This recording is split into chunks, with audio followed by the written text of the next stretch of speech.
Rated T for teen.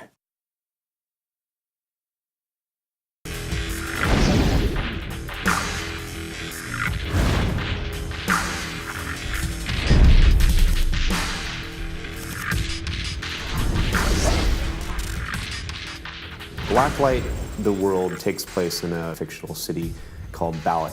Basically, Eastern European city, somewhat based on Budapest.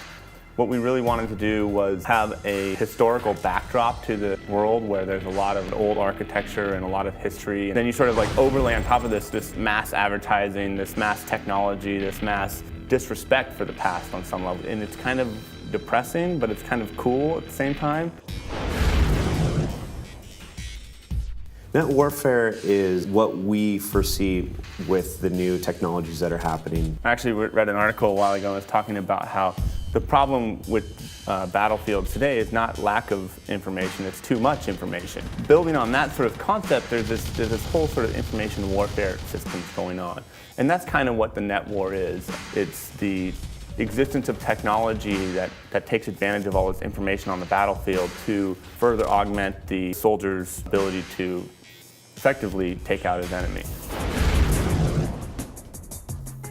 The visual style of Blacklight is really based off of European architecture as well as the architecture in Pioneer Square itself. We took that and we added the fantastic elements of the overbuild. As far as the characters and the weapons themselves, we used a lot of technologies that are existing in other ways, such as the reactive armor on the characters themselves. We saw that military tanks are using this armor system and we put it onto the characters and kind of high-teched it out. So we're using a lot of the systems that we're seeing and kind of revamping and reusing the objects into new and more imaginative ways. You know, when we first started looking into this game, we went out and basically looked for cool environments. You know, like one of the first things we looked at were like canals. Thinking in Eastern Europe, either drained or there's low-lying water, and how would that impact into like level routes and things along those lines. And we definitely worked from a perspective of gameplay first. It's actually pretty impressive because I think our levels look so dang good. You know, we did build those up from a white box perspective where it wasn't like, okay, this is a cool environment, let's build this environment and then incorporate fun into it. It was like, let's take an environment that will work well for what we want to accomplish in terms of fun.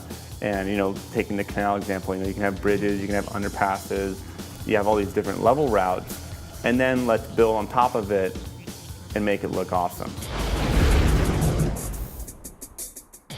The HUD with Blacklight is the idea that you're looking through a visor. That's why when someone throws normally a flashbang grenade, it actually EMPs the visor. And so you can't see because of these reasons. What we did was reimagine the visor and the technology behind it. In all the modes, the player has the ability to use the HRV, which is the hyper reality visor, and that allows them to see through walls essentially. It's almost like a cheat.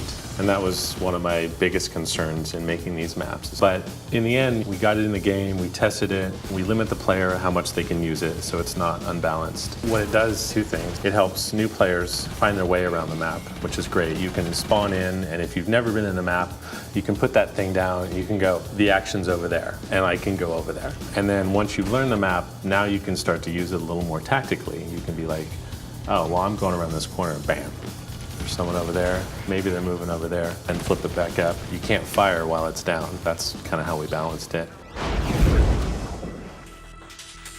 What separates Blacklight from other shooters is I believe the gameplay itself is different. The HRV in particular, everyone has complete awareness of what's going on in the world, even if they are not around it. The weapon customization itself, allowing players to tune their weapons almost to a new level and makes them change their gameplay as well as the fact that the game's a DLC exclusive game. We are doing things that most people are charging $60 for, but we are really believing in DLC and decided to do it as a DLC game.